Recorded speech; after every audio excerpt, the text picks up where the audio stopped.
ito yung bahagi ng aming tugon ng masa fourth quarter survey conducted December 10 to 14, 2023 with 1,200 respondents nationwide, plus minus 3% margin of error. So the question we asked specifically, may English and Filipino versions, but if there is a conflict between the Philippines and a foreign enemy, are you ready to fight for your country? And yung results, nationwide, 77% said yes. That's more than 3 out of 4. And then 23% said no. I was wondering, Prof, kung kasi nakalagay dito, I was reading, adults with vocational education showed the greatest willingness to fight, 86%, against foreign adversaries, while those with college or postgraduate education recorded the lowest percentage, that is 70%. What does this tell you, Prof? Well, of course, may variations between people from different backgrounds. Like yung high school graduates, 79% ang nagsabing yes. Sa vocational, 86%. And then yun nga, college, 70%. Although slightly lower, pero this is still within the range. 7 out of 10 college graduates are willing to fight.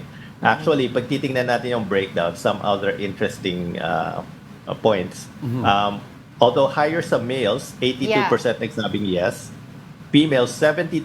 But it is still high. 72%, 7 out of 10 female Filipinos are willing to fight for the country. And then, pag titingnan din natin yung age groups, ang pinakamataas, actually, andito ako sa age group na to, 45 to 54, 87% from age groups 45 to 54. Ang sabi ng iba, baka dahil nag-ROTC yung mga yan. So they have the mentality for that. But nevertheless, across the board naman, even for 18 to 24, mataas pa rin, 74%.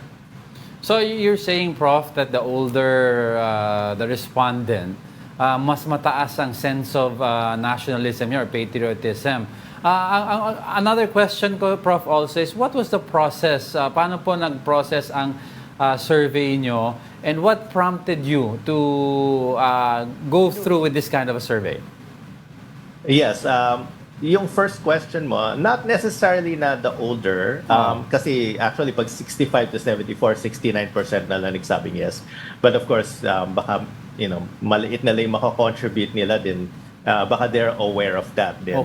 And whereas 45 to 54, they're still considered siguro able-bodied. So siguro, the higher the age, the more sense of nationalism. But I think it's more of a sense of yung protectionism kasi most ng mga nasa 45 to 54 will have families. So syempre gusto nilang ipagtanggol yung mga families nila, yung mga spouses nila, yung mga children nila, and yung kababayan din nila. Pero this is an interesting question. First time namin tinanong ito nung December kasi medyo nagkakagulo tayo. Medyo hindi ba nagkakagulo tayo internally, but we are feeling the tensions. We see it in the news. May tensions tayo sa ating territorial waters.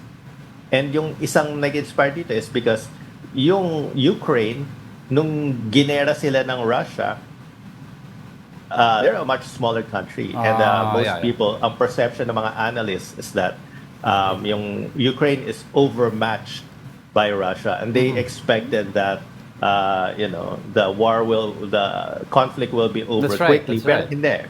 And one of the reasons we believe na kaya na lumalaban pa rin yung Ukraine is because mataas yung sense of nationalism ng citizens nila. And so we wanted to measure that sa ating mga kababayan. Do we have a high sense of patriotism, of nationalism, of a feeling of willingness to fight?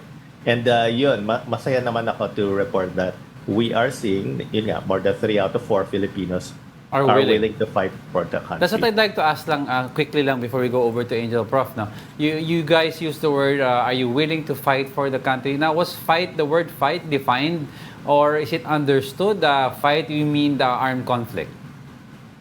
Well, I think nasa framing ng question, if there's a conflict, are you ready to fight? Although of course may mga nung pinost ko sa Twitter sa x.com, may mga nagsasabi na, oh yeah, willing ako to fight kasi I'm a keyboard warrior. May mga nagsasabing Okay. mga ganon. But I think nasa context naman ng questioning na it is about armed conflict. And of course, in armed conflict naman, hindi naman lahat will necessarily take up arms. May mga iba-ibang positions and roles din naman. May mga medics, may mga nasa logistics, sa supplies, may mga sa intelligence.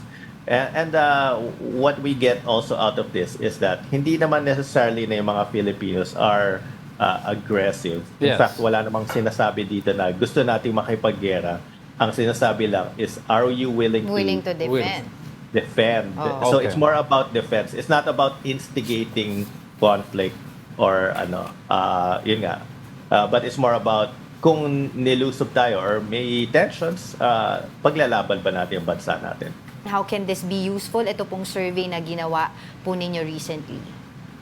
Yes, and yung mga questions that we ask generally, ang gusto nating ma-probe is questions that may guide policy. And that may, kasi every time we hear na yung mga government officials natin, yung mga lawmakers, they talk about crafting policy based on data or based on evidence. And dito, gusto namin makatulong to supply the evidence para sa ating mga decision makers. Na ito, you can use this as basis. Ano yung pwede nating basis? Well, for one thing, having a high sense of nationalism, parang it should encourage the administration to be hindi naman bold per se na, like I said, hindi naman natin nature to be aggressive. Yeah. But at least to stand our ground. And ang isa pa pang na iniisip is, of course, in conflicts, for example, in the case of Ukraine, hindi naman sila nag-iisa lang in their fight against Russia. Yeah. So they have friends to help them. Allies. And that's what I think din na tayo rin, if we're facing an enemy that is bigger and stronger than us, kahit matatapang tayo, hindi natin kakayanin, being realistic. But we could always use the help of allied nations. And that's why international relations is very important, especially, for the administration. Making, having friends in other countries, this is very important moving forward.